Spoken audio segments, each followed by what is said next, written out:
আদিপিতা, আমি আপনার বংশধর কিরণমালা। কল্যাণ হোক বৎস। বলো, কি চাও? আমার আপনার অনুমতি চাই। আপনি যদি অনুমতি দেন তাহলে আমার পিতা রাজা বিজয়, আমার মাতা রানী রূপমতী আর রাজপুরোহিত মশাই ওনারা বাইরে অপেক্ষা করছেন। ওনারাও আপনার দর্শন প্রার্থী হতে চান। আপনি কি ওনাদেরকে দর্শনের অনুমতি দেবেন? বেশ, অনুমতি দিলাম। ওদের আসতে বলো।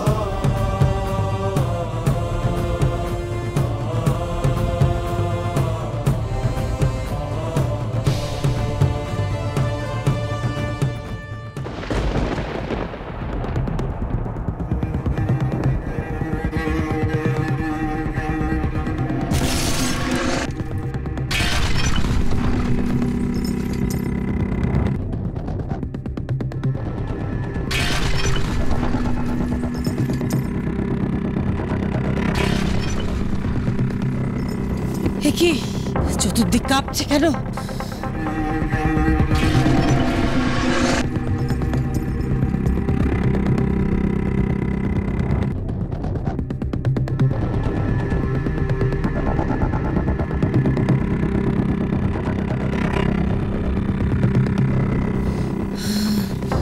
কিসের আওয়াজ? কিসের আওয়াজ?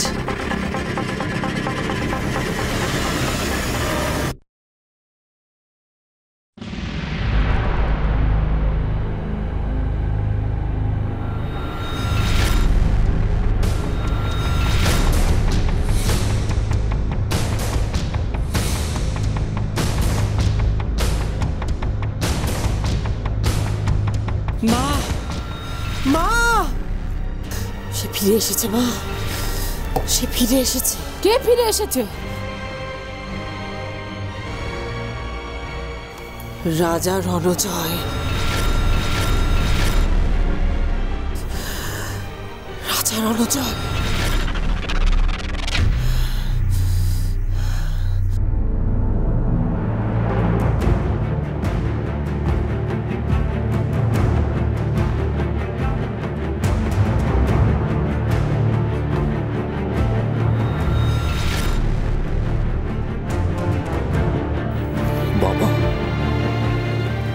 কল্যাণ হোক।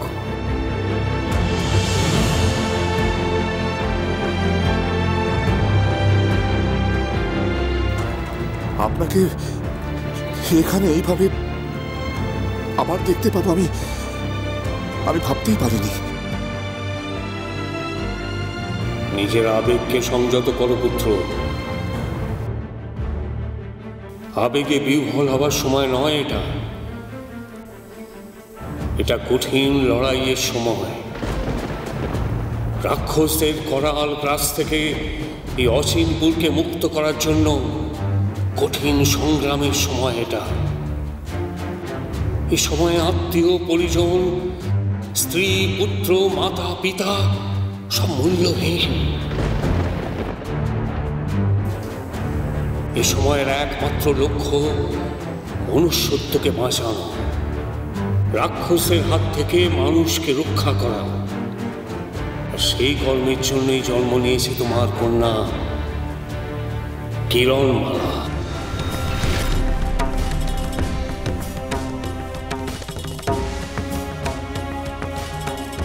বিজয়,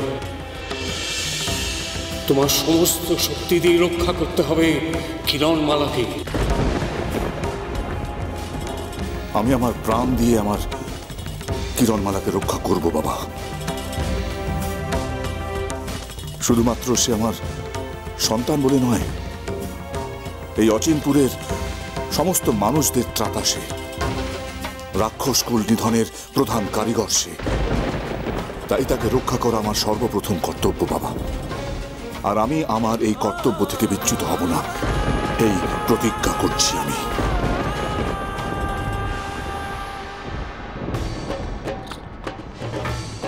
হে আদিপিতা, আপনি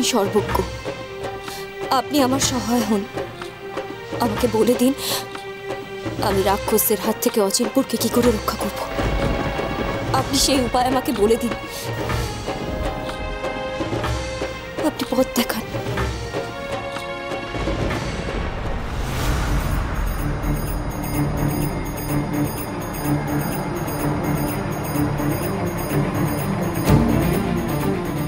রাক্ষসদের ধ্বংস করার একটাই উপায় কিরণমালা, তোমাকে ঘুমন্তপুরীতে প্রবেশ করতে হবে।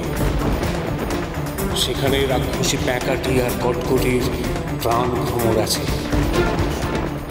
সেই প্রাণ ভ্রমরকে হত্যা করতে পারলেই রাক্ষসরা ধ্বংস হবে।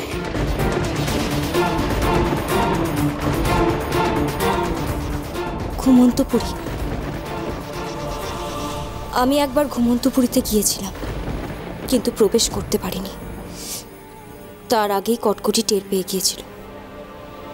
ঘুমন্তপুরীর সঙ্গে রাক্ষসদের কোনো এক সংযোগ আছে, আর তা আছে ওই অস্ত্র ভাণ্ডারে। এমন কিছু আছে যার জন্য ওখানে কেউ প্রবেশ করতে পারে না, তার আগেই কটকটি জেনে যায়।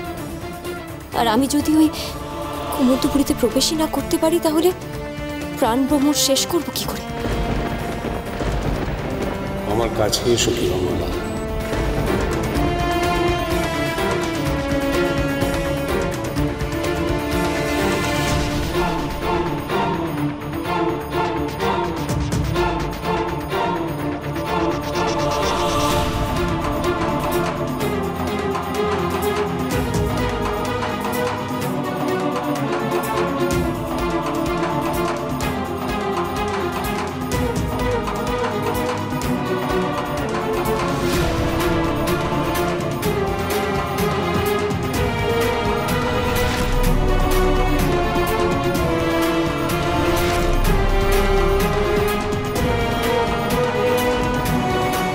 এই হলো জীবন কাঠি মরণ কাঠি, ঘুমন্তপুরীতে প্রবেশের চাবিকাঠি।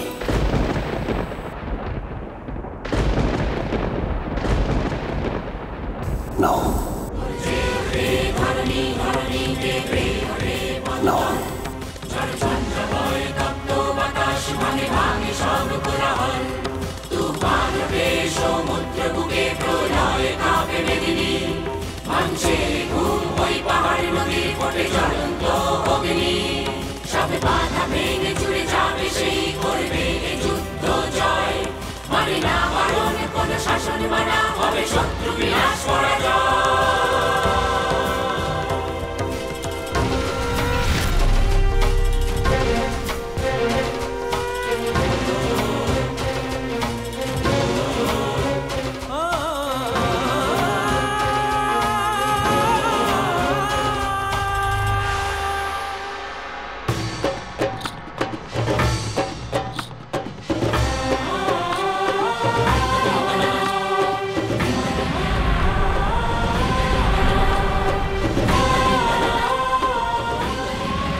এসব কি হচ্ছে না কটিমা?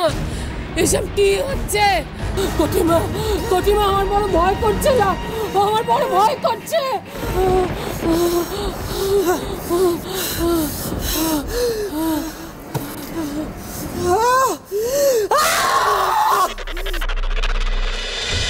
Ah!